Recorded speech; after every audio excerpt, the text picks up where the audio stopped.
وبارك عليه وعلى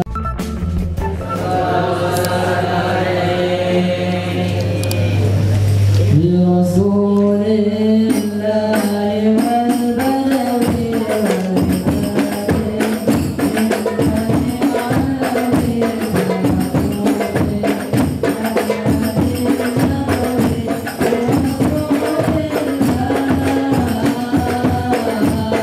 والبلد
salli wa sallim wa barik alaihi wa ala alihi.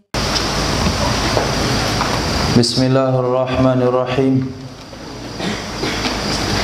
Alhamdulillahi rabbil alamin. Wa sallallahu ala sayyidina maulana Muhammadin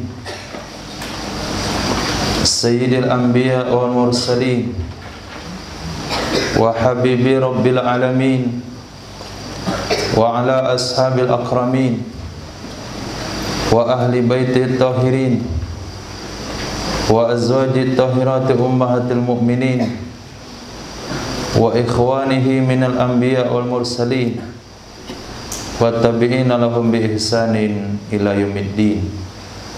Amma ba'd.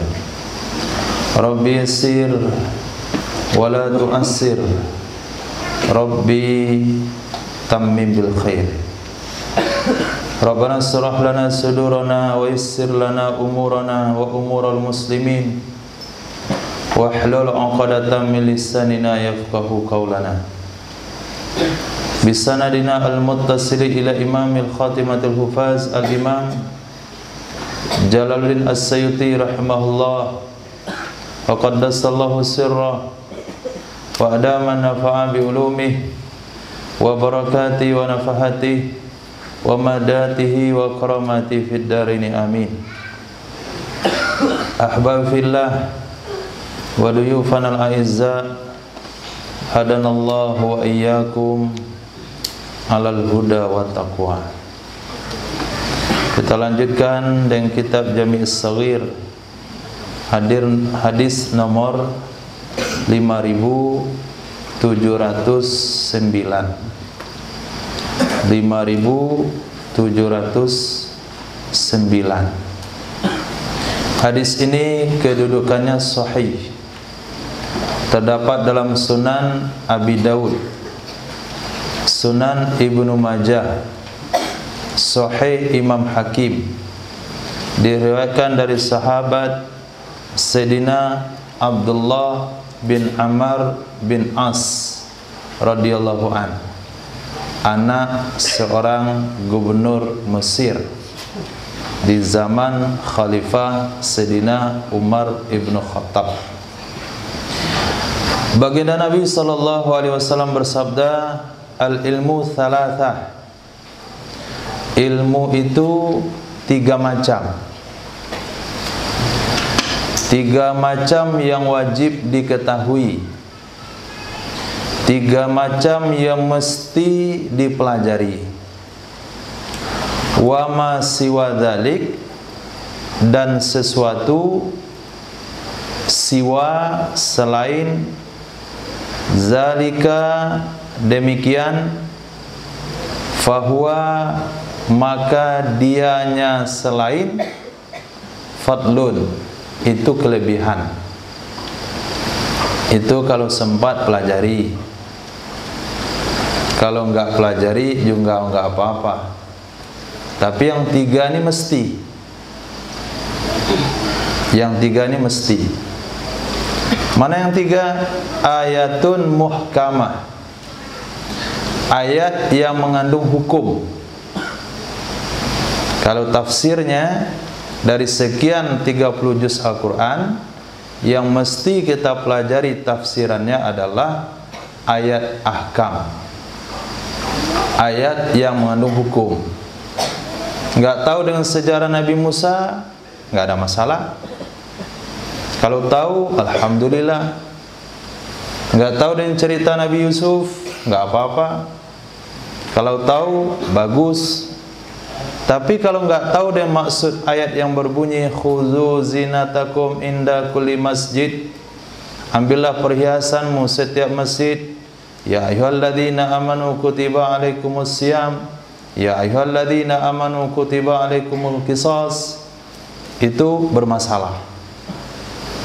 Kenapa bermasalah? Nanti kalau sekiranya disampaikan ayat tersebut, dia ambil hukum yang tidak sesuai dengan ulama tafsir. Seperti yang biasa kita sampaikan ayat tentang zakat. Dia kembang luaskan tak kemana-mana kalimat yang berbunyi fi sabilillah. Akhirnya zakat orang lain tidak sah gara-gara salah paham dalam memahami ayat fisabilillah. Maka ayatul ahkam itu mesti dipelajari. Al-Imam, bukan imam, Syekh Ali As-Sabuni rahimahullahu ta'ala, ini salah satu ulama akhir zaman yang telah menyusun kitab tafsir tentang ayatul ahkam. Tafsir ayatul ahkam, dan itu bagian materi pendidikan tafakuh. Dibaca selesai tafsir Jalalain, Rawa'iul Bayan fi tafsiri ayatil ahkam oleh Syekh Ali As-Sabuni. Yang kedua, sunnah qaimah, sunnah yang berlaku, sunnah yang tidak mansuh, sunnah yang diamalkan, tidak ada revisinya, belum dibatalkan oleh Nabi SAW. Itu sunnah qaimah. Tentu kita bisa pelajari dari sumbernya, kitab hadis. Minimal bagi seorang pelajar itu harus mengkhatamkan 6 kitab hadis. Kitabus Sittah, Sahih Bukhari, Sahih Muslim, Sunan Abi Daud, Sunan At-Tirmizi, Sunan Nasa'i, Sunan Ibnu Majah. Nah, kita insya Allah tambah dengan Muwatta Imam Malik, tambah dengan Miskat Masabih, tambah dengan Jami' As-Saghir, baru ke hadis 5.000 lebih, tinggal 4.000 lagi. Sudah berjalan hampir 7 tahun, belum khatam. Kemudian begitu juga dengan hadis-hadis yang lain, yaitu pelajar agama mesti membaca kitab Idrak ala Sahih, artinya Mustadrak ala Sahih. Beberapa hadis sahih yang tidak ada Sahih Bukhari dan Muslim dikumpulkan oleh ulama setelahnya untuk pelengkap.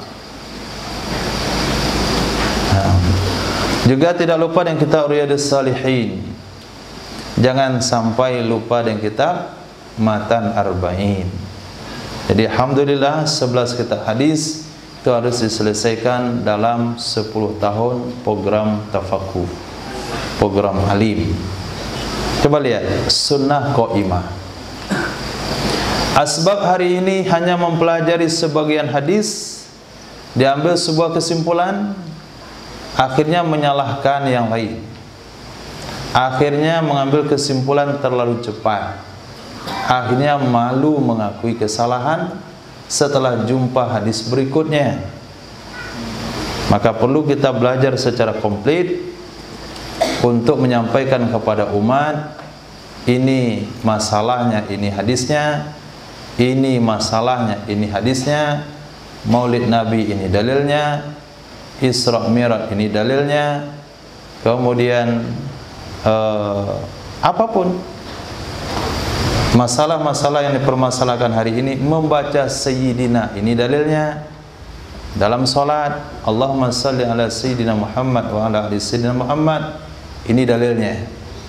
Sehingga umat tidak lagi kacau balau dengan pendapat yang akhir-akhir ini menyalahkan Sayyidina, menyalahkan Maulid, menyalahkan peringatan nuzul Quran, menyalahkan mencium Quran, menyalahkan ziarah kubur, menyalahkan doa dekat kubur, menyalahkan talqin jenazah. Kenapa semua serba disalahkan? Karena tidak sampai kepada dasar hukum yang telah diketahui oleh ulama kita sebelumnya. Dan kita mesti kembali membacanya supaya umat ada kembali mengenal dasar tersebut. Kalau antum tidak pelajari hadis, maka orang akan selalu menyalahkan sesuatu yang benar, dan sesuatu yang benar akan hilang di tengah masyarakat. Tapi kalau kita berusaha mengembalikan hadisnya, sahih hadisnya, Sahih Bukhari kok, dan Sahih Muslim, dalam Muwatta, dalam Sunan At-Tirmizi, hadisnya sahih, bukan hadis dhaif. Sehingga umat sadar kembali, ternyata amalan-amalan mereka selama ini itu ada dasar hukumnya. Ini peran kita akhir zaman. Mudah-mudahan dengan jalan ini kita bisa mendapatkan perhatian khusus dari baginda Rasul sallallahu alaihi wasallam, man ahya sunnati faqad ahabbani, kembali belajar hadis dengan tujuan menghidupkan sunnah yang sunnah selama ini dianggap suatu perkara salah di tengah masyarakat. Sunnah qaimah. Yang ketiga, faridatun adilah, pembagian yang adil. Pembagian yang adil terutama dalam hal warisan. Pembagian yang adil terutama di dalam membagi muamalah. Pembagian yang adil dalam hal bercocok tanam. Muzaraah kan namanya di kampung, mukhabarah, atau cara muamalah yang salah. Nah, cara muamalah yang tidak tepat kembalikan kepada hukum yang sesungguhnya. Faridatun adilah, pembagian yang adil, pembagian yang sesuai dengan tuntunan Al-Quran dan hadis Nabi besar Muhammad sallallahu alaihi wasallam. Selebihnya, alhamdulillah kalau mau mendalami qiraah sab'ah, alhamdulillah kalau mau memahami, mendalami sastra Arab, alhamdulillah kalau mau mendalami ilmu bayan, alhamdulillah kalau mau mendalami ilmu mantik, mau mendalami usul fikih, mau mendalami mustalahul hadis, dan banyak ilmu-ilmu yang lainnya yang bisa menjadi pelengkap, penyempurna pemahaman terhadap Quran, hadis, dan hukum fikih. Jadi intinya di sini Quran, hadis, dan fikih. Nah, ayatul muhkamah Quran, sunnah qaimah hadis, faridah adilah pembagian yang adil yang sesuai dengan syariah fikih. 3 ilmu mesti dipelajari. Yang lain bagus dipelajari. Kalau nggak dipelajari, kurangnya nggak banyak. Al ilmu thalathah, hadis berikutnya juga mengatakan ilmu 3. Kitabun natik, kitab yang berbicara, Al-Quranul Karim. Jadi kalau kita ditanya tentang satu hal, kita jawab sesuai dengan Al-Quranul Karim, berarti ilmu. Yang kedua, sunnah madiyah, sunnah Nabi yang telah berlalu.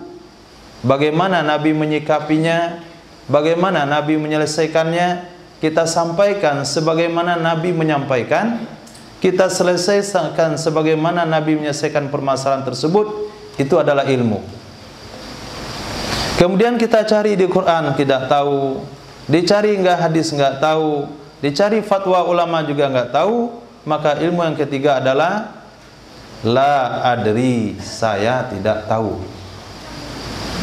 Nah, la adri nisful ilmi, saya tidak tahu, itu setengah dari ilmu. Daripada sok tahu, daripada memfatwakan yang salah, mendingan bilang nggak tahu, selesai. Nggak ada pertanggungjawaban di akhirat kelak. Tapi apabila kita ditanya dalam satu hal, kita tidak pernah membaca di Quran penafsiran begini, kita tidak tahu hadis Nabi penyelesaiannya begini, kita tidak pernah membaca fatwa ulama begitu cara menyelesaikannya, lalu kita pikir-pikir, raso-rasonya beginilah. Oh, itu bukan ilmu itu. Bukan ilmu. Mendingan jawab la adri, saya tidak tahu. Bagaimana cara menyalakan salat jenazah? Saya enggak tahu. Mana cara salat duha? Saya enggak tahu. Mana cara wudhu? Saya enggak tahu. Mati saya. Nah, bukan masalah itu yang bilang enggak tahu, nisful ilmi. Enak aja antum bilang pulang kampung la adri.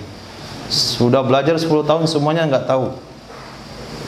Itu bukan nisful ilmi nama, itu jahlu kulluh. kebodohan totalitas. Nah, kebodohan secara total. Artinya permasalahan ini sudah kita coba mencari di Quran, dan berusaha mencoba di hadis, tapi masih mengganjal, belum ada kepastian hukum. Itu kita katakan la adri, saya nggak tahu. Itu adalah nisful ilmi. Nah, la adri ini menjadi sebuah ilmu bukan bagi pelajar. Pelajar nggak ada masalah jawab la adri. La adri ini menjadi suatu ilmu bagi seseorang yang malu bilang nggak tahu. Penceramah, masya Allah, jamaah yang banyak, ditanya dalam satu hukum, dia nggak tahu sebetulnya, tapi dijawab kayak tahu. Nah, menjawab saat itu, itulah yang namanya ilmu, la adri. Tapi kalau antum hari ini, apa beban mengatakan nggak tahu? Nggak ada kan? Maka pada saat ini, la adri bagi antum bukanlah ilmu. La adri itu menjadi ilmu ketika kita beban untuk menyampaikannya. Maka pada saat itu mengatakan tidak tahu itu lebih baik. Nabi SAW bersabda, rahimallahu mra'an alima arafa qadra nafsi. Allah rahmati seseorang yang mengenali kemampuan dirinya. Azan Isya.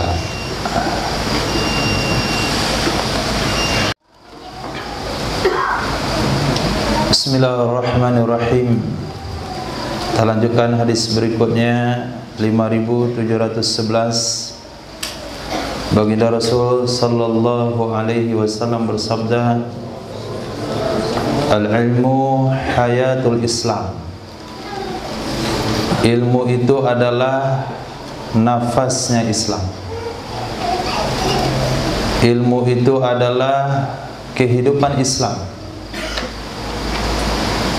Wa ibadul iman, dan tiang dari iman. Karena bisa saja keyakinan terhadap sesuatu, keyakinan kepada Allah tanpa ilmu bisa menjerumuskan kepada akidah yang sesat, Jabariyah misalnya, atau Qadariyah. Tapi apabila keyakinan kepada Allah berdasarkan ilmu tauhid yang disusun oleh Imam Asy'ari dan Imam Al-Maturidi, maka sampai kepada iman yang diinginkan oleh baginda Rasul sallallahu alaihi wasallam. Apalagi akhir-akhir ini berusaha ditanamkan di tengah masyarakat perihal Allah Subhanahu wa taala mengangkat ayat yang tidak pernah diangkat oleh sahabat, mengupas ayat yang tidak dikupas oleh sahabat, yaitu ayat yang berbunyi summastawa 'alal 'arsy. Allah istiwa di atas aras. Allah bersemayam di atas aras. Kalau kita baca tafsir pada Imam Jalalain, beliau katakan al-istiwa yaliku billah. Istiwa yang cocok dengan Allah. Itu saja penafsirannya. Allah memang istiwa di atas aras, karena Allah ceritakan dalam Al-Quran. Tapi bagaimananya itu tidak ada yang tahu. Imam Malik rahimahullah ta'ala ditanya tentang hal itu, beliau jawab dengan 3 potong kata. Pertama, al-istiwa'u ma'lum. Makna istiwa semuanya tahu. Wa kaifiyatuhu majhul. Bagaimana Allah beristiwa, enggak ada satupun yang tahu. Wassu'alu anha bid'ah. Bertanya bagaimana Allah istiwa, apa makna istiwa dalam ayat tersebut, itu perkara yang tidak pernah ditanyakan oleh satu sahabat pun kepada Rasulullah sallallahu alaihi wasallam. Hari ini perkara yang tidak ditanyakan oleh sahabat itu yang diangkat oleh golongan Wahabi Salafi, menamai istiwa itu adalah duduk berjuntai. Nah, dia katakan Allah duduk berjuntai di atas aras. Berarti dia telah menyerupakan Allah dengan makhluk. Pada Allah berfirman, laisa kamitsli syai', tidak ada satupun yang mirip dengan Allah. Kalau sekiranya kita perlu kepada tempat, Allah juga perlu kepada tempat, berarti kita sama dengan Allah, sama-sama perlu tempat. Sementara arsy adalah ciptaan Allah, sementara kursi adalah ciptaan Allah. Masa Allah sang pencipta membutuhkan kepada ciptaannya? Ini akidah Ahlussunnah wal Jamaah. Kalau sampai kita terdoktrin oleh akidah Wahabi yang mengatakan Allah di langit, Allah di arsy, Allah di atas, berarti dia mengatakan Allah telah ada di sebuah tempat. Sementara tempat itu adalah makhluk ciptaan Allah. Masa Allah berada di sebuah makhluk ciptaannya? Kalau sekiranya Allah duduk di atas arsy, mana besar Allah pada arsy? Bayangannya, kalau kita tafsirkan Allah duduk berjuntai di atas arsy, seolah-olah dia menanamkan doktrin arsy itu lebih besar dari Allah. Berarti ada makhluk yang lebih besar dari Allah. Tapi ketika kita kembali kepada akidah yang benar, ibadul iman, ilmu tauhid itu adalah tiangnya iman, supaya tidak salah dalam memahami akidah tauhid, maka Ahlussunnah wal Jamaah mengatakan istiwa maklum, kaifiyatuhu majhul, wassu'alu anhu bid'ah. Coba carikan satu hadis yang bercerita tentang sahabat pernah bertanya kepada Nabi dalam ayat ini. Tidak ada satu. Itulah bid'ah sesungguhnya. Ziarah kubur nggak bid'ah? Ada dalilnya. Kuntu nahaitukum an ziyaratil kubur fa ana fazruha. Dulu memang saya larang kalian ziarah kubur, kalau sekarang ziarahilah. Fa innaha tuzakkirukumul maut. Karena ziarah kubur bisa mengingatkan kalian kepada kematian. Khair. Ilmu adalah kehidupan Islam. Ilmu adalah tiangnya iman. Kalau salah-salah kita bisa terjerumus kepada pemahaman Jabariyah. Apa itu pemahaman Jabariyah? Semuanya Allah. Kita ini hanya wayang di tangan dalang, bukan gilang. Kita hanya wayang di tangan dalang. Jadi kita tidak memberi perbuatan apapun, semuanya Allah. Ini juga salah. Ini akidah Jabariyah. Tapi kalau Qadariyah, kita berbuat dengan kudrah Allah yang Allah berikan kepada kita. Kita sholat dengan kudrah Allah yang Allah berikan kepada kita. Kita berbuat baik dengan kudrah Allah yang kita terima dari Allah. Itu Qadariyah, juga aliran sesat. Lalu mana yang benar? Kata ulama tauhid, yang benar itu adalah ketika kita berbuat, kita belum punya kudrah. Allah tidak berikan kepada kita kudrah. Tapi ketika kita mau berbuat, saat itulah Allah berikan kudrah.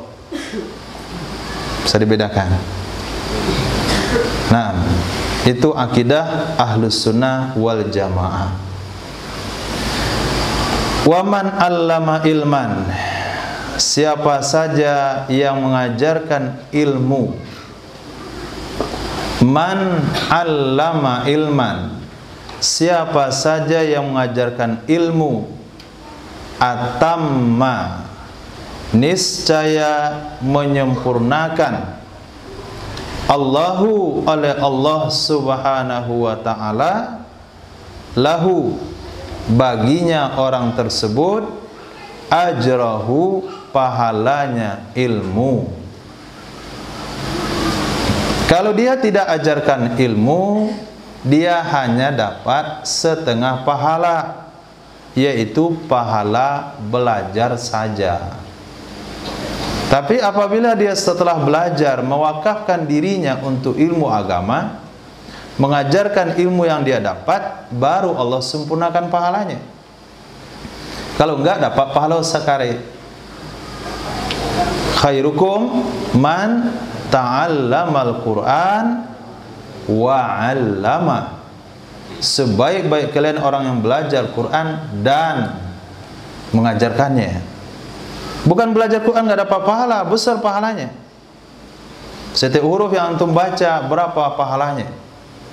Manzil 5 juz sehari, berapa hurufnya itu? Kali 10, besar pahalanya.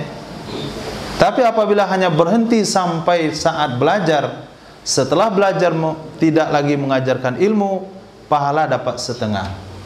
Karena Nabi bersabda wa 'allama, dan mengajarkannya. Dilengkapi oleh hadis di sini, orang yang sudah belajar mengajarkan ilmu yang dia dapat, Allah berikan kepadanya pahala yang sempurna. Wa man ta'allama, dan siapa saja yang belajar. Man ta'allama, siapa saja yang belajar. Wa amila, lalu dia amalkan. Allamahullah, niscaya mengajarkan akannya orang itu oleh Allah tanpa guru.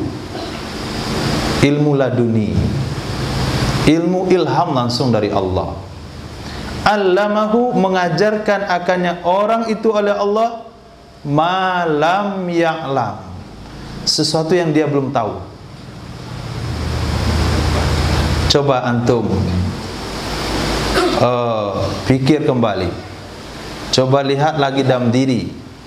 Apabila antum berkomitmen mengamalkan satu sunnah secara istiqomah, mengamalkan satu sunnah secara istiqomah, maka Allah akan berikan pemahaman tentang ilmu agama. Tambah lagi satu sunnah, Allah berikan pemahaman tentang ilmu agama. Ditambah lagi penyempurnaannya, Allah sempurnakan lagi ilmu agama di dalam pemahamannya. Tapi apabila cuek dengan ilmu yang dipelajari, sudah belajar bab sholat tapi enggak dipraktek, sudah praktek sholat tapi tetap saja sholat sunnah enggak baca doa iftitah, tetap saja sholat sunnahnya enggak baca surah, tetap saja sholat sunnahnya karena dilihat oleh petugas hirasah, maka ilmunya sulit dapat. Tapi apabila antum mulai mengamalkan sholat sunnah dari hati, bukan karena guru, bukan karena petugas hirasah, bukan karena di pondok, tapi pulang di rumah juga amalkan sholat sunnah secara sempurna, iftitahnya, kemudian salam, tahan diri jangan berdiri sebelum baca doa, Allah akan berikan kepada antum pemahaman. Nah, Allah akan berikan pemahaman. Karena ilmu tidak semuanya dari guru. Adakala kita mesti membaca, kadangkala kita mesti dihadapkan, ditanya satu permasalahan yang belum pernah kita pelajari. Kadangkala kita ditanya satu permasalahan yang tidak ada dalam kitab. Kadangkala kita disuruh mengajar kitab yang belum kita pelajari. Ntar dulu ya, ke kitab itu saya belum belajar. Pakai itu jawabannya? Tidak. Ambil kitab itu, buka, sampaikan Al-Fatihah kepada Rasul, kepada sahabat, kepada tabi'in, kepada yang mengarang. Kemudian bertawassul dengan amal yang telah kita amalkan dari ilmu yang kita tahu. Allah akan bukakan pemahaman-pemahaman antum dengan kitab yang belum antum baca. Siapa yang ngajar? Allah. Lihat hadisnya. Syaratnya mudah. Amila. Ta'allama fa'amila. Siapa yang belajar? Fa. Pakai fa. Mana santri ini dan apa arti faedah fa? Apa faedah fa? Apa faedah huruf fa? Nah, itu udah lupa. Tartib takkib. Tertib berurutan, takkib langsung, bukan thumma. Fa'man ta'allama thumma amila. Siapa yang belajar suatu ilmu kemudian baru diamalkan setelah 3 tahun, nggak dapat ilmu laduni. Tapi pakai huruf fa. Nah, pakai huruf fa. Arti huruf fa setelah dipelajari langsung amal. Apakah akan lupa ilmu fikih ketika antum ditanya tentang ilmu fikih? Enggak lupa. Berapa sunnah wudu? Enggak akan lupa kalau ada yang ngamali. Tapi kalau dia ninggalin pasti lupa. Apa ya? Saya berkumur-kumur. Tapi kalau orang mengamalkan sunnah wudu, dia tinggal sebut amal dia, maka nggak ada yang lupa. Maka di sana Allah akan berikan pemahaman-pemahaman yang lain, hikmah-hikmah yang lain langsung dari Allah Subhanahu wa taala. Ini salah satu metode belajar yang paling tepat mendapatkan ilmu laduni dari Allah, dengan cara mengamalkan apa yang sudah kita ketahui.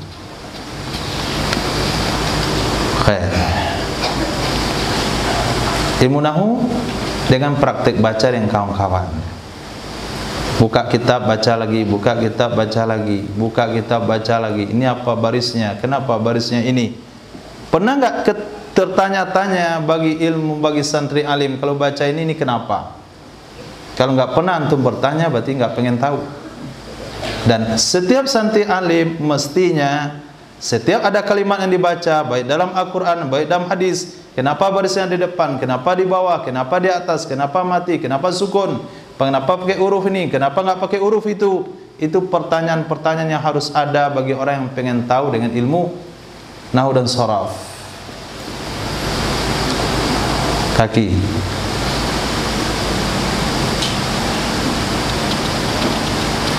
Hadis berikutnya, Nabi SAW bersabda, al-ilmu khazain. Ilmu itu gudang-gudang.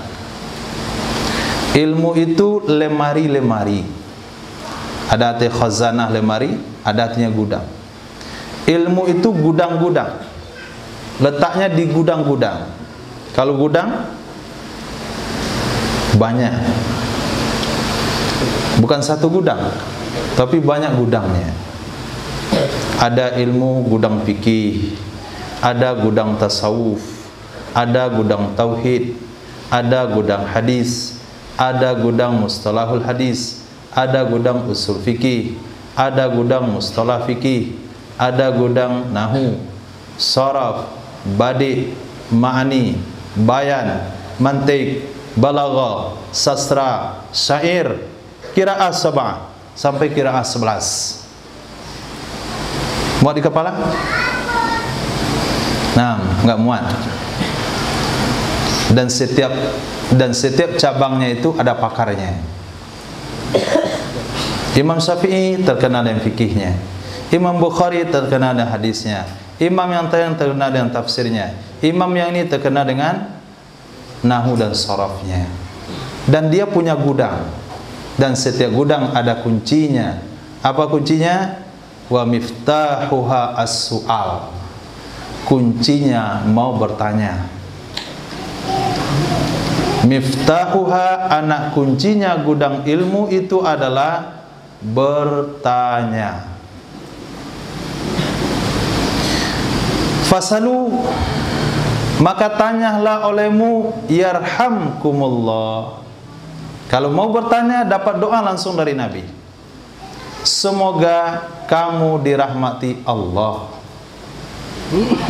Maka ketika Sayyidina Abdullah bin Abbas radhiyallahu ta'ala anhuma ditanya, beliau digelar Bahrul Ummah, lautan ilmu umat ini. Wahai Abdullah, bima nilta ma bima tanalu manilta, kira-kira itu bahasanya, dengan cara bagaimana kamu mendapatkan ilmu yang kamu dapatkan?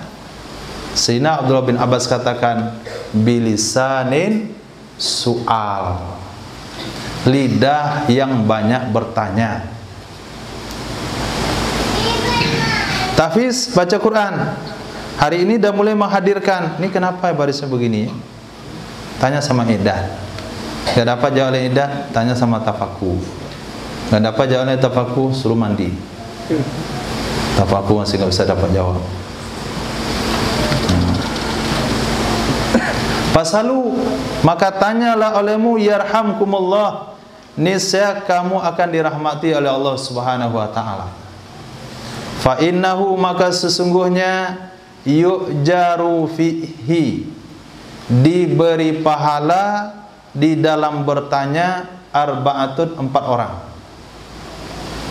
Yu'jaru, diberi pahala, fihi, di dalam bertanya, arba'atun, 4 orang. Ketika ada satu pertanyaan dilontarkan, maka ada 4 orang yang dapat pahala dalam waktu yang sama. Satu, as-sa'il, orang yang bertanya. Yang kedua, al-muallimu, orang yang mengajarkan. Yang ketiga, mustami'u, orang yang mendengarkan. Yang keempat, al-muhibbu lahum, yang mencintai mereka. Dia nggak ngerti pertanyaannya apa. Setelah dijawab, malah tambah nggak mengerti. Didengarkan, nggak masuk dalam pemahaman, tapi pokoknya senang saja. Nah, senang saja. Maka Nabi SAW bersabda, kun aliman, jadilah kamu orang yang mengajar, au muta'aliman, atau yang belajar, au sami'an, atau yang mendengarkan, au muhibban, atau yang menyukai. Belajar enggak? Mendengarkan enggak? Mengajar enggak? Minimal menyukai, senang dengan pendidikan agama. Wala takun khamisan fatahlak, jangan jadi orang yang kelima, maka kamu akan binasa. Maka di sini juga Nabi mengulang riwayat yang sama dengan redaksi yang berbeda, yang Allah beri pahala dengan satu pertanyaan, yang bertanya, yang mengajarkan, yang mendengarkan, yang mencintai. Karena ada satu hal di dalam kehidupan, kalau pertanyaan itu dilontarkan, ada orang nggak senang. Nah, ada seseorang bertanya tentang satu hal, kemudian dijawab, kemudian dia dengan pertanyaan dan jawaban itu nggak senang. Bisa saja, maka dia tidak termasuk dapat pahala. Tapi walaupun pertanyaan itu berkenaan dengan hal pribadinya, jawaban itu cukup menyakitkan, tapi dia tetap terima dengan ucapan, ya Allah, belum mampu saya amalkan. Tapi dia tidak membenci hal tersebut, maka hal itu tetap mendapatkan pahala. Jadi jangan sampai kalau ada satu pertanyaan yang ditanyakan, lalu masalah itu ada dalam diri kita, kemudian jawaban hadis atau Al-Quran tidak sesuai dengan nafsu kita, jangan sampai kita membenci kepada pertanyaan tersebut, kita akan haram mendapatkan pahala dari Allah Subhanahu wa taala. Minimal kita menyukainya dan kita niat mengamalkannya walaupun beberapa hari ke depan. Al-ilmu khalilul mu'min. Ilmu itu adalah kawan akrabnya orang beriman. Maka serigala mulai mendekatinya, maka dia berfikir sejenak. Apa yang dia pikir? Yang berbunyi, ya Umairu ma fa'alan Nughair, saya mengambil di sana ada 70 hukum fikih. Sampai tidur, kepikir-pikir hadis Nabi tadi, ada ide-ide pemahaman-pemahaman.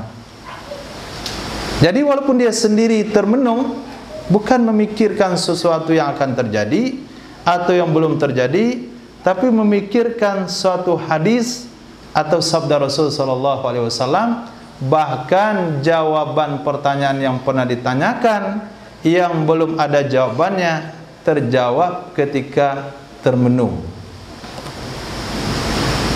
Oh, itu ternyata alasannya. Oh, itu ternyata kenapa barisnya rafa'. Nah, itu mukmin. Kawannya adalah ilmu. Kalau dia dengan pulpen, pulpennya mulai menorehkan ilmu. Kalau dia mulai dengan teman, lidah mulai menyampaikan ilmu. Kalau sendirian, dia mulai memikirkan tentang ilmu Allah. Wal aqlu daliluh, akal dalilnya. Kalau nggak pakai akal, sesat pemahaman. Akal yang menuntun ilmu tersebut. Bagaimana cara mencerdaskan akal? Yaitu dengan mengikuti sunnah. Qiraatul Al-Quran itu akan menambah kecerdasan. Memakan kismis, mengurangi minum, menyedikitkan makan, kemudian menyedikitkan bicara, kemudian menjaga pergaulan secara baik, itu akan meningkatkan akal. Kemudian ada hadis yang lain kemarin, banyak makan labu, maka akalnya akan besar. Wal amalu qayyimuh, amal adalah nilainya ilmu. Amal adalah nilainya ilmu. Kalau sekiranya para pelajar agama dengan yang tidak belajar agama sama-sama tidak sholat sunat, maka nggak ada nilainya. Antara para penghafal Al-Quran dengan yang tidak menghafal Al-Quran, sama-sama nggak baca Quran, nggak ada nilainya. Antara orang alim dan orang yang tidak alim sama pengamalannya, maka orang alim itu nggak ada nilainya. Apa bedanya? Satu orang anaknya tamat STM, yang satu lagi tamat Darul Hijrah, Hafiz Al-Alim, tapi gaya sholatnya sama, gaya bicaranya sama, gaya makannya sama, gaya pakainya sama, nggak ada nilai. Apa nilainya? Mana yang membuktikan antum belajar agama? Itu pertanyaan yang dipertanyakan oleh masyarakat. Itu pertanyaan yang ditanyakan oleh orang tua. Mana yang membedakan kamu yang belajar agama dengan tidak belajar agama? Karena nilaimu ada di amal. Wal hilmu waziruh, sopan itu adalah perdana menterinya. Sopan adalah perdana menterinya. Seorang raja tanpa perdana menteri, raja bergerak tanpa bantuan. Seorang alim tanpa kesopanan, maka ilmu tidak mendapatkan pelayanan. As-sabru amiru junudi, sabar itu adalah amir pasukannya. Sabar adalah amir pasukannya. Nah, mesti sabar. Mesti sabar. Nah, walaupun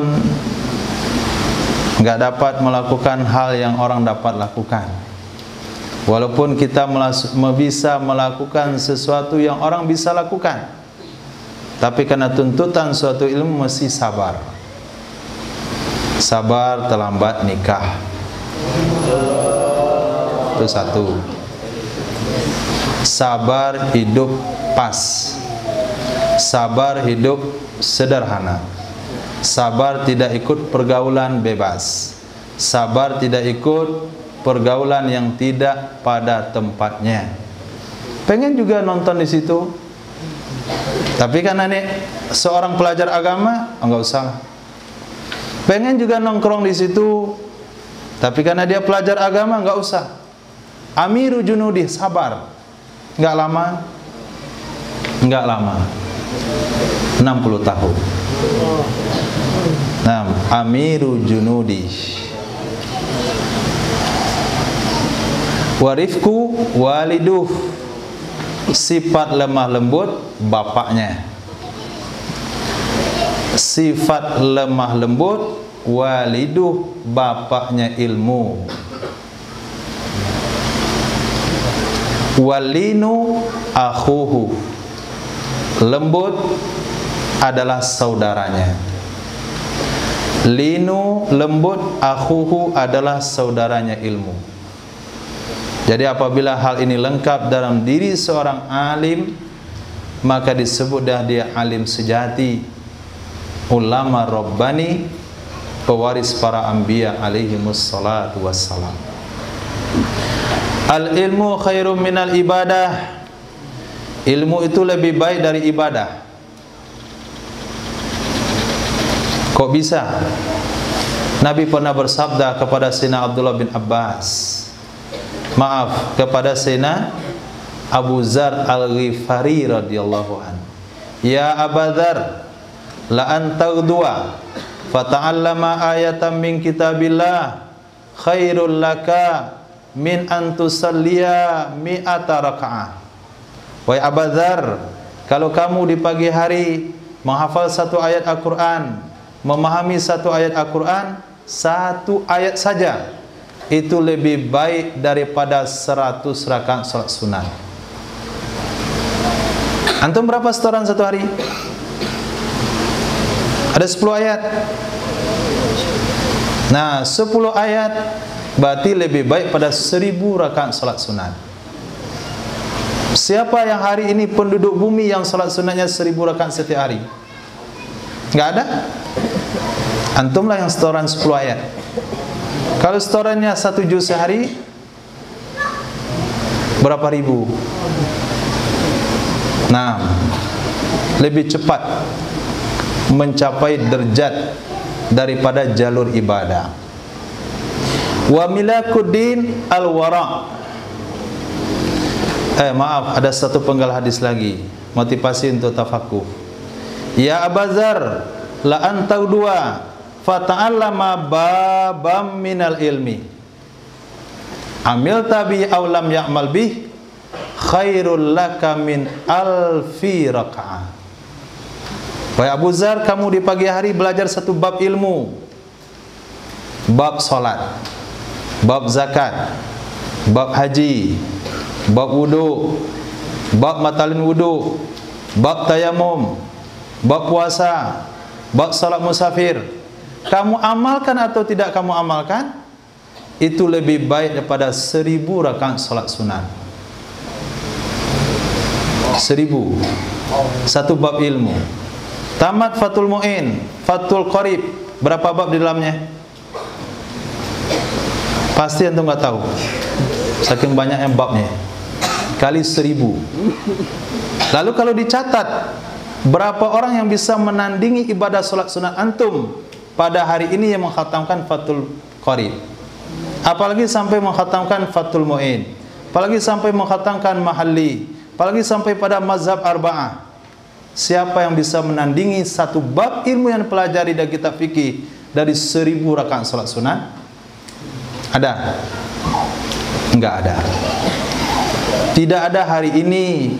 Ada mungkin, kita enggak tahu, di kalangan para wali yang salat sunatnya 1000 rakaat setiap hari.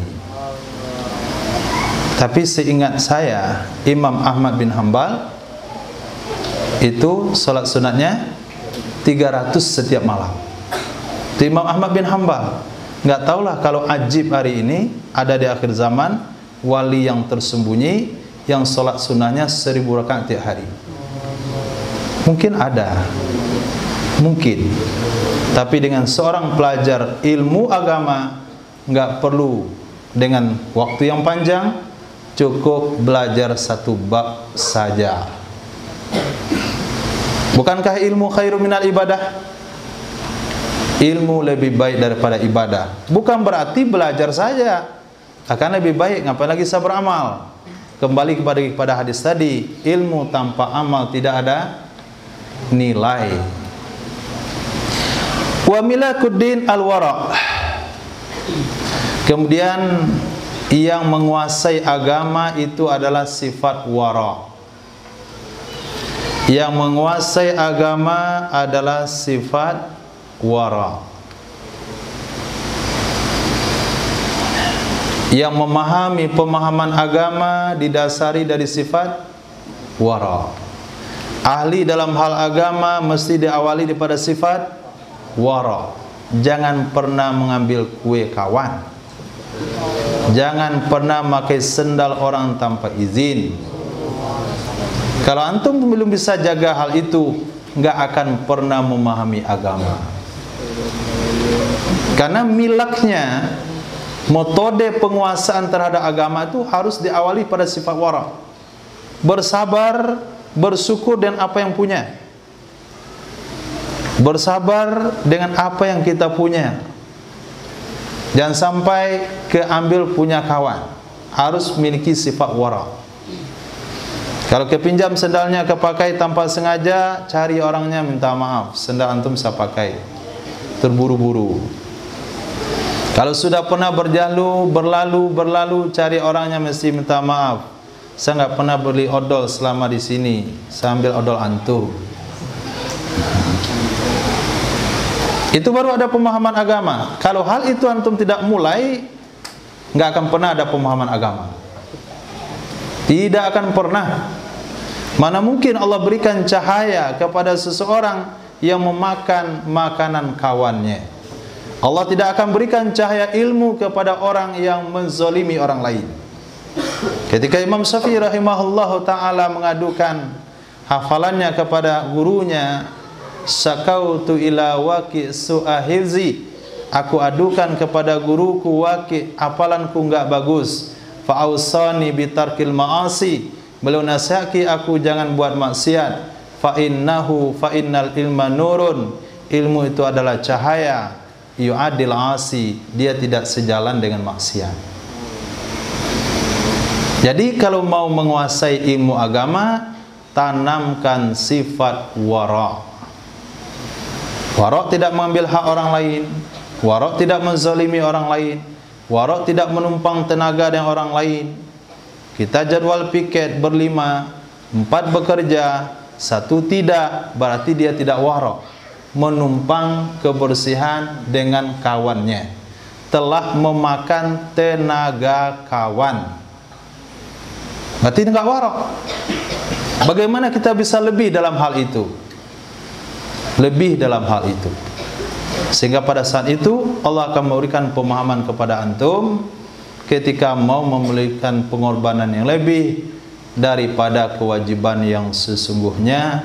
Itulah wara'. Kalau belanja ke markas juga dipastikan, lihat mangkoknya dicuci di mana. Beli bakso, mangkoknya dicuci dalam ember saja, bukan pakai air mengalir. Berarti nggak bersih. Wara'. Lihat, diambilkan pakai tangan kiri, kukunya panjang sambil merokok. Jangan beli di situ. Nah, jangan beli di situ. Kemudian dia garuk leher, lalu ambil minyak pakai tangan. Jangan beli di situ. Nah, itu namanya wara'. Lihat makanan komposisinya, nggak tahu ada daging. Daging apa ini? Sosis. Di mana digiling? Kapan dibuat? Daging basi yang sudah berapa lama? Wara'. Mendingan beli bawaan jelas. Kita buka, isinya kol sama tepung garam. Kan jelas. Itu namanya wara' dalam makanan. Kemudian juga wara' dalam berpakaian. Masih lihat ada yang isbal, celana di bawah mata kaki. Nah, isbal, enggak wara'. Pakai baju cincin di telunjuk, haram, enggak wara'. Mengikatkan benang di pergelangan tangan, menyerupai wanita, pakai gelang, enggak wara'. Bahkan anehnya kita lihat, ada yang pakai kalu, naudzubillah. Harus jaga sifat wara'. Jangan sampai terlibat kepada perkara-perkara yang diharamkan. Allah sangat benci kepada pelajar agama yang sudah tahu hukum melanggar hukum agama. Kalau antum tidak mau mengawali dari hal tersebut, tidak akan ada penguasaan terhadap ilmu agama. Mulai dengan hidup wara', maka antum akan menguasai pemahaman agama dalam segala hal. Al-ilmu khairu minal amal. Ilmu itu lebih baik dari amal. Tapi ilmu akan berharga dengan amal. Kalau kita lihat mana lebih baik ilmu atau amal, maka ilmu tetap lebih baik. Kenapa? Karena ilmu tanpa amal ada nilai, tapi amal tanpa ilmu ditolak. Ilmu tanpa amal ada nilai, ilmu amal tanpa ilmu ditolak. Jadi amal berdiri sendiri tanpa ilmu gak ada gunanya. Ilmu berdiri sendiri tanpa amal masih ada nilainya. Milakuddin al-wara'. Kemudian penguasaan agama itu adalah sifat wara'. Wal alim may ya'mal. Kesimpulannya adalah orang alim yang sesungguhnya adalah orang yang mengamalkan ilmunya. Terakhir, al-ilmu din. Ilmu itu adalah agama. Ilmu adalah agama. Was-salatu dinun. Salat adalah agama. Fanzuru, maka perhatikan olehmu, amman ta'khudhu hadzal ilma. Dari siapa kalian mengambil ini ilmu? Dari siapa kalian mengambil ini ilmu?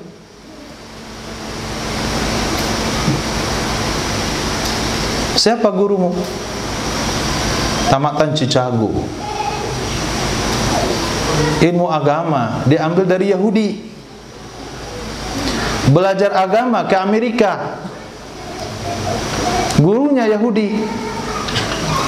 Datang ke Indonesia, lahirkan satu aliran liberal.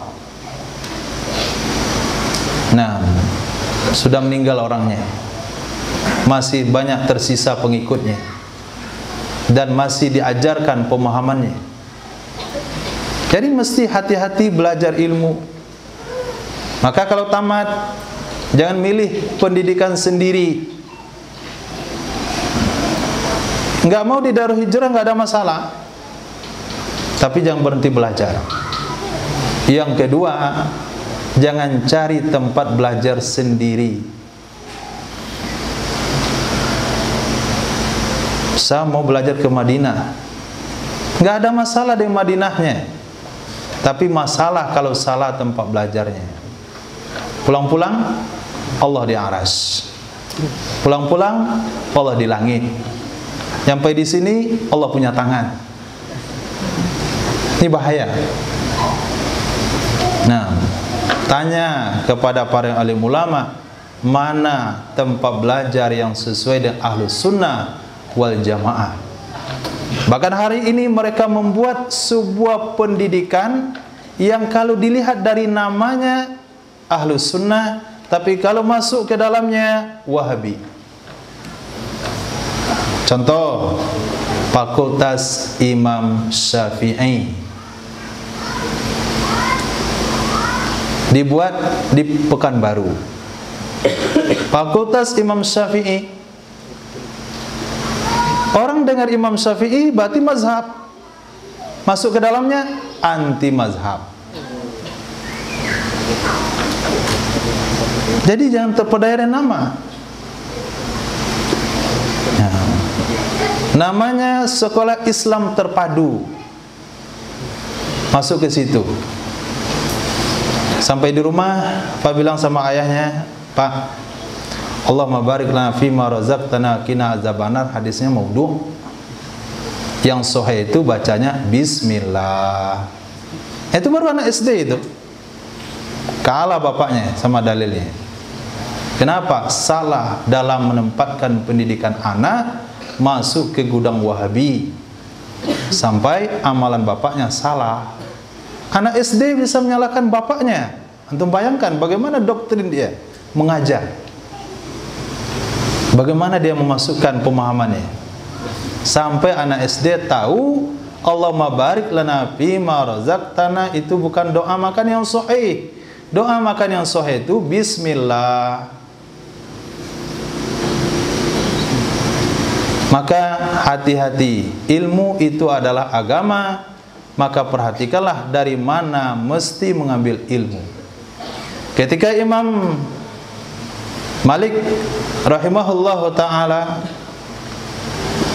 diberitahukan oleh salah seorang, ada syekhul hadis di tempat saya.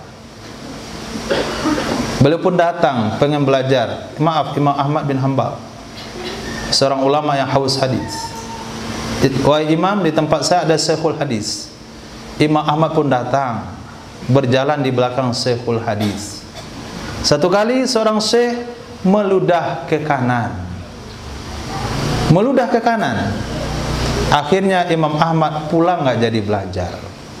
Bagaimana dia dikatakan syekhul hadis kalau nggak tahu larangan Nabi meludah ke kanan?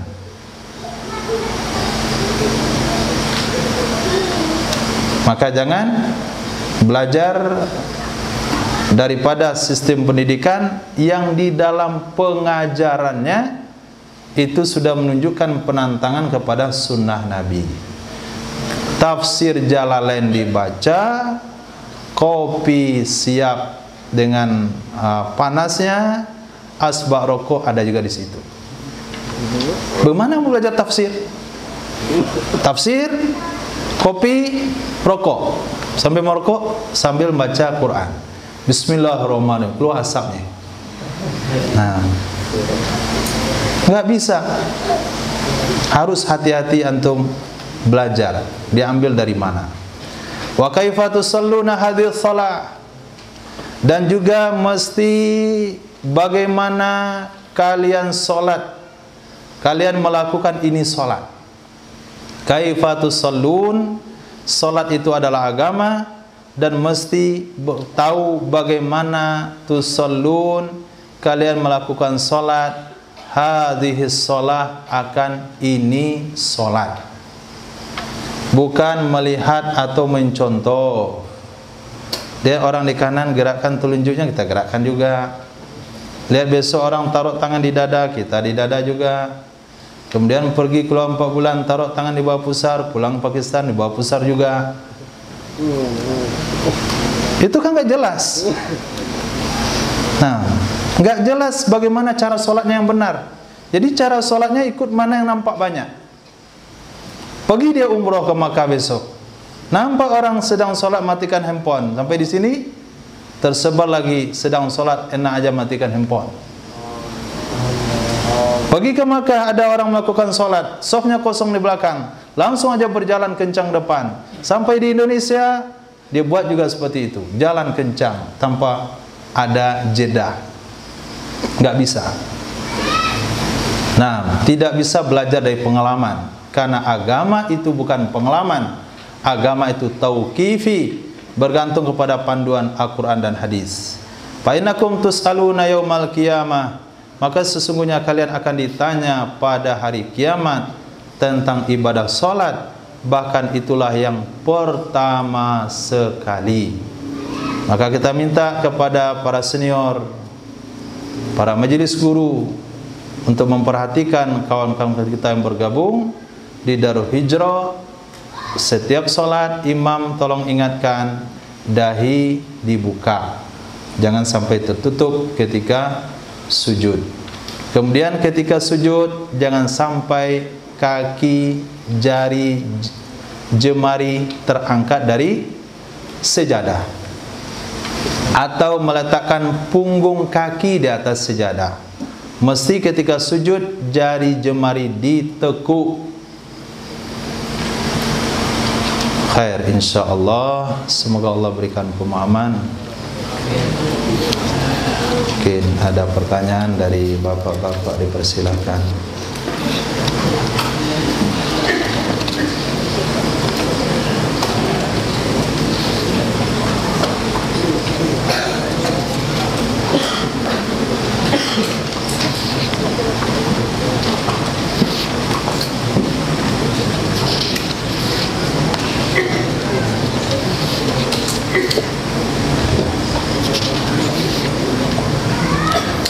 Assalamualaikum Ustaz. Waalaikumsalam warahmatullahi wabarakatuh. Saya bertanya mengenai tentang soal Ya Pak. ilmu itu adalah gudang, ya. Gudang banyak. Gudang itu adalah kuncinya. Kunci itu adalah soal. Jadi, soal itu mendekati pada pertanyaan atau ditanya. Soal Kemudian yang kedua, mana tinggi ilmu daripada akhlak? Jazakallah. jazakumullah khair. Al ilmu khazain, ilmu adalah gudang-gudang. Wa miftuha as-su'al, anak kuncinya adalah bertanya. Jadi yang dimaksudkan bertanya di situ menanyakan satu hal yang kita tidak memahami.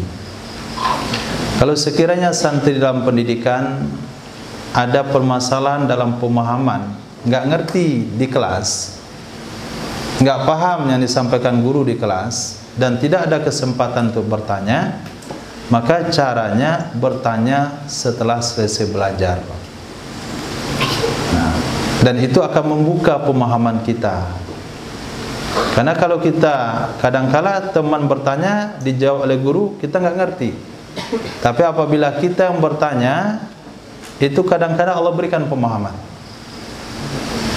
Al-Quran juga katakan, fas'alu ahla dzikri in kuntum la ta'lamun. Tanyalah oleh kalian kepada para ulama kalau tidak tahu dalam satu hal. Maka dalam kehidupan para sahabat radhiyallahu ta'ala anhu, itu sering ada hadis diriwayatkan su'ila Rasulullah sallallahu alaihi wasallam an saumi yaumi Arafah. Nabi ditanya tentang puasa hari Arafah. Faqala, maka Nabi bersabda, yukaffirus sanatal madi wal baqiyah, menghapuskan dosa setahun yang lalu dan setahun yang akan datang. Wasu'ila Rasulullah sallallahu alaihi wasallam an saumi yaumi Asyura. Nabi ditanya tentang fadilah puasa hari Asyura. Nabi bersabda, yukaffiru sanatal madiyah, menghapuskan dosa satu tahun yang telah lalu.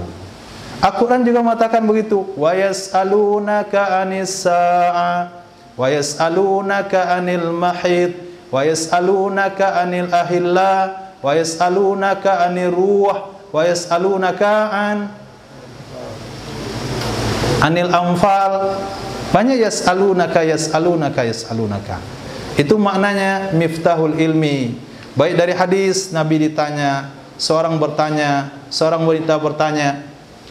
Kemudian juga Al-Quran, mereka akan bertanya kepada Muhammad, jawablah begini. Mereka akan bertanya kepada Muhammad, jawablah begini. Jadi memang dalam ilmu agama, sebetulnya bukan ilmu agama saja, ilmu apa saja, baik dunia maupun agama, orang yang rajin bertanya, dia akan mendapatkan ilmu yang banyak. Yang kedua, mana lebih tinggi akhlak dari ilmu? Akhlak lebih tinggi daripada ilmu. Al-adabu fawqal ilmi. Adab melebihi ilmu. Kenapa akhlak lebih tinggi pada ilmu? Karena mendapatkan ilmu pakai adab. Orang yang tidak punya adab nggak dapat ilmu.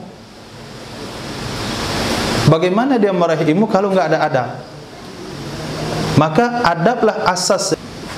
Innama bu'istu liutammima makarimal akhlak.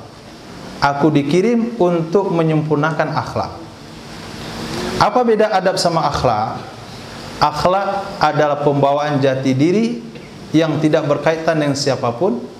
sementara adab itu ada penyesuaian terhadap sesuatu yang sedang dihadapi. Cuman kadangkala seseorang menilai adab itu dengan adat. Kalau kita menilai adab dengan adat, maka kadangkala salah penempatan adab. Tapi ketika kita menilai adab dengan syariah, menurut sudut pandang, menurut satu sisi, apabila seseorang berakhlak dengan syariah, kadang-kadang adat mengatakan dia tidak berakhlak. Misal, makan jamuan, angkat kaki kanan, di kiri kanan ada datuk-datuk, alim ulama, pemuka masyarakat. Dilihat orang ini makan angkat kaki. Apa kata adat? Apa kata adat? Orang ini tak beradab. Betulkah dia tidak beradab? Tidak. Dia yang beradab dari yang ada. Dia yang beradab dari yang ada. Jadi kadangkala kita menilai adab dengan adat, sementara adat dengan adab bisa saja sama, bisa saja berbeda. Kemudian ketika seseorang temu rama di bulan Idul Fitri, bertemu sepupu dengan sepupu, adatnya salaman. Nah, anak mama salaman, sepupu satu keturunan ibu, itu adat. Tapi kalau dia salaman yang sepupunya haram. Sementara kalau dia nggak mau salaman, kata orang nggak beradab nih anak, nggak tahu tuh sepupunya saudaranya, haram nikah. Haram nikah di Minang, di syariah nggak haram. Maka ketika salaman ibunya beradik kakak, kemudian dia salaman berdua, itu adat mengatakan dia punya adab, sementara syariah mengatakan dia adalah pelanggar adab. Jadi kita menilai adab itu dengan syariah. Sesuatu yang berjalan dengan sunnah Nabi, itulah adab, walaupun bertentangan dengan adat. Dengan kita tidak bersalaman, mohon maaf lahir batin. Nah, saya jaga wudu, saya berwudu mau sholat, itu sudah beradab. Tapi kalau dia salaman, orang kampung katakan dia beradab, tapi Allah dan Rasul katakan dia tidak beradab. Jadi ketika katakan adab itu melebihi daripada ilmu, betul. Tapi kita nggak boleh tafsirkan ini orang ini beradab atau tidak.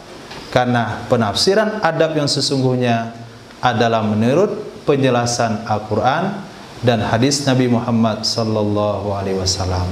Ketika kita bertemu dengan tamu perempuan, lalu dia bertanya kepada kita dalam satu hal tentang alamat misalnya, tentang jalan. Tapi ketika dia tidak menutup aurat, kita tundukkan pandangan, jawab sambil melengah kiri dan kanan. Orang katakan nggak beradab dia. Kita bertanya, dilihat tak kemana-mana. Orang katakan tidak beradab karena kita bertanya tidak menatap orang yang bertanya. Sementara karena dia tidak menutup aurat, kita alihkan pandangan ke bawah, ke kiri atau ke kanan. Itulah adab yang sesungguhnya. Ghaddul basar, menutup atau menundukkan pandangan sesuai dengan perintah Al-Quran dan hadis Nabi Muhammad sallallahu alaihi wasallam. Jadi pengembangan yang perlu kita kembangkan di tengah masyarakat kita adalah untuk mengembalikan adab sesuai dengan adab syariah, tidak memandang adab dengan pandangan adat yang berlaku. Khair, insyaallah. Assalamualaikum warahmatullahi wabarakatuh. Tadi nyambung tentang tingginya adab dengan ilmu. Nah, kalau dari penjabaran Ustaz tadi, kalau kita tidak tahu ilmunya, tentu kita tidak bisa melakukan adabnya, karena kita banyaknya tahu tentang adat. Misalnya kita berpandangan terhadap orang yang tidak berpakaian, tentu kita berpenampisan karena tidak tahu ilmunya. Kalau kita tidak malah mengharamkan memandang wanita yang tidak lengkap pakaiannya, itu salah satu dasar. Yang kedua, saya ada beberapa guru mengatakan kalau berguru jangan terlalu banyak bertanya. Nah ini penempatan kemana bisa. Lalu yang ketiga, ada kejadian contoh ada kecelakaan di Indarum ini. Salah satunya itu ada mobil yang membawa makanan misalnya. Lalu sama orang-orang di situ atau ada yang polisi itu membagi-bagikan itu makanannya. Karena memang mobilnya sudah hancur, makanannya dari Jakarta, dan itu katanya mubazir, dibagi-bagikan. Apakah itu akan menjadi halal? Terima kasih. Waalaikumsalam warahmatullahi wabarakatuh. Allah.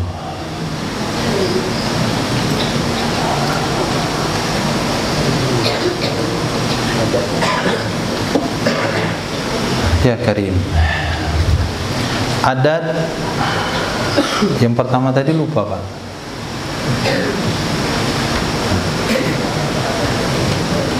Yang pertama tadi itu kan tinggi adab daripada ilmu.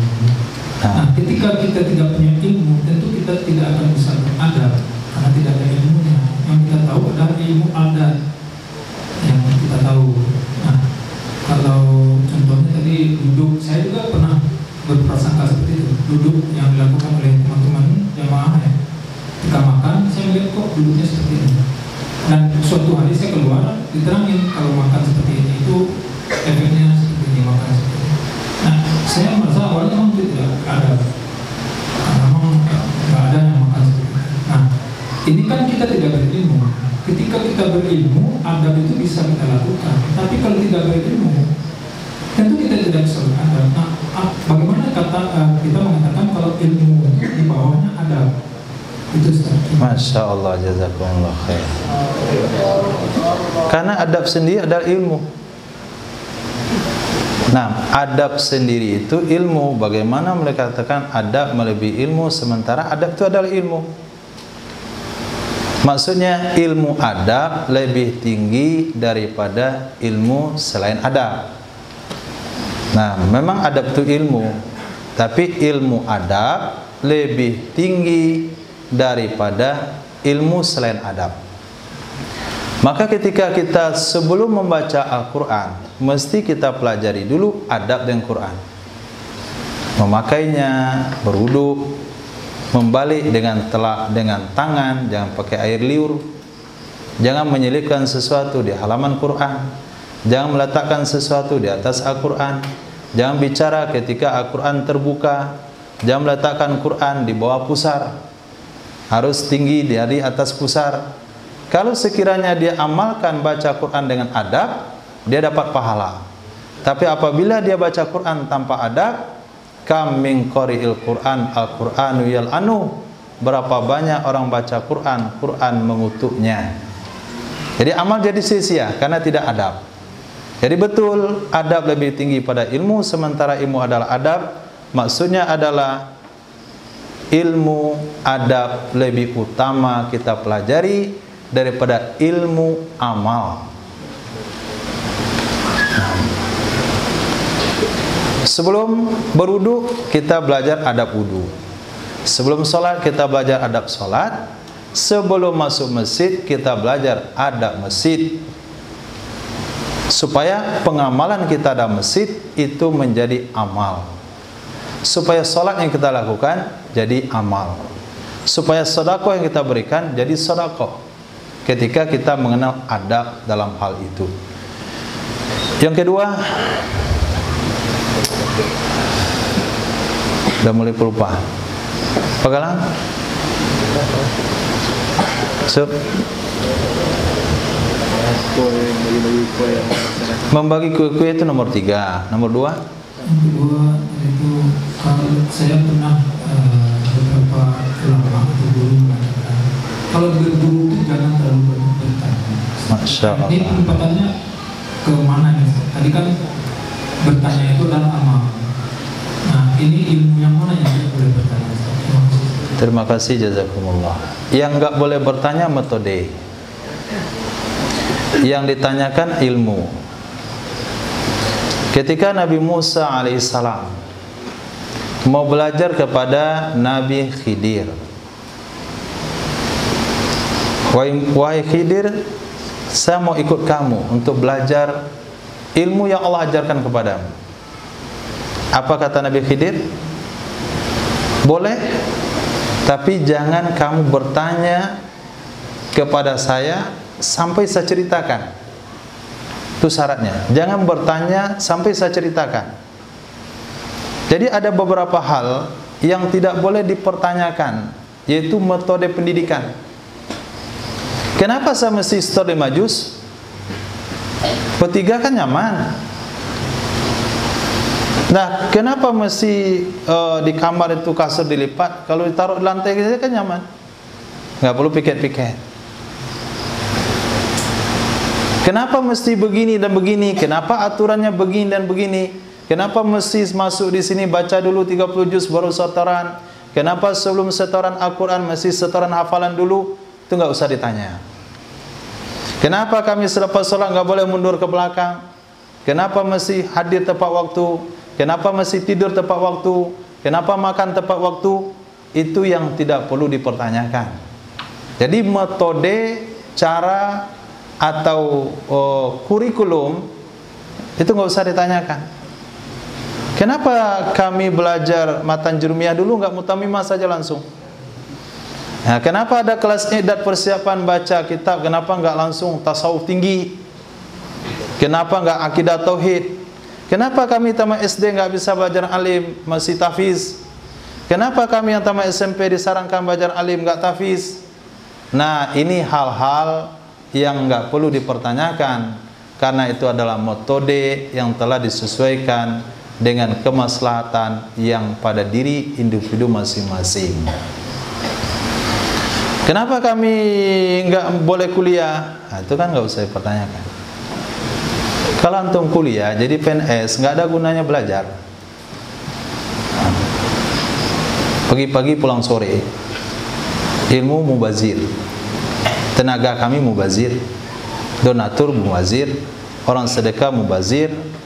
Kenapa? Mengkader ulama yang diam, tidak berbicara karena sibuk dengan dunianya.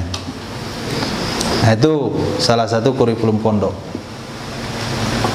Itu yang nggak usah ditanyakan. Tapi kalau soal ini nggak mengerti, ini nggak paham, ini bagaimana dan bagaimana, masih seputar ilmu, itu mesti ditanyakan. Kemudian makanan yang jatuh itu hukumnya luqatah, barang tercecer. Barang tercecer yang tidak tahu pemiliknya tidak boleh kita makan tanpa azam untuk membayarnya. Apalagi pemiliknya ada di tempat musibah lagi. Itu yang jatuh di timpa tangga, jatuh di timpa tangga masuk banda. Nah, 3 kali ruginya dia. Soal mubazir nggak mubazir bukan itu masalahnya. Kalau memang kita menganggap itu mubazir, kita kumpulkan, kita jual. Nah, siapa yang mau membantu saudara kita yang kecelakaan ini, mungkin bisa membeli makanan-makanannya. Tatanya masih ada yang bernafas, berapa ini dijual. Itu yang mesti dilakukan oleh seorang muslim. Ini orangnya jatuh, mobilnya kecelakaan, makanannya habis, alasannya mubazir. Itu tidak sesuai dengan syariat. Orang yang kita tidak jumpa saja pemiliknya disebut dengan luqatah, maka barang tercecer itu ada beberapa penanganan. Kalau barang itu masih bisa dikelola, kita kelola, kita awetkan. Seperti kurma basah, kita keringkan. Tapi apabila tidak bisa dikelola lagi, kita makan dan kita ganti harganya. Nah, dan tidak boleh dibuang. Memang mubazir kalau dibuang, tapi dengan catatan ganti harga. Kalau saudara kita tadi yang memberikan, membagi-bagikan itu dengan sukarela membayar harga jualnya minimal atau harga belinya minimal, itu sikap yang mesti dilakukan. Tapi bukan membagi tanpa memberikan bayaran. Nah, kecuali dia sendiri yang minta tolong membagikan. Nah, kata dia, sebelum kami mati sakaratul maut minimal ada yang sedekahkan. Jadi semua yang jatuh ini ambil saja. Satu permintaan, jenazah kami tolong disolatkan, dikuburkan. Nah, kalau itu permintaannya berarti dari pemilik sendiri. Tapi kalau nggak ada instruksi dari pemilik, kita tidak punya hak wewenang terhadap harta orang lain, walaupun kita lihat itu mubazir. Apakah kita lihat ada benda mubazir di halaman rumah seseorang kita ambil karena alasan mubazir? Tidak boleh. Khair. Cukup, insyaallah. Mohon maaf kalau ada salah dan janggal. Subhanallah wa bihamdihi.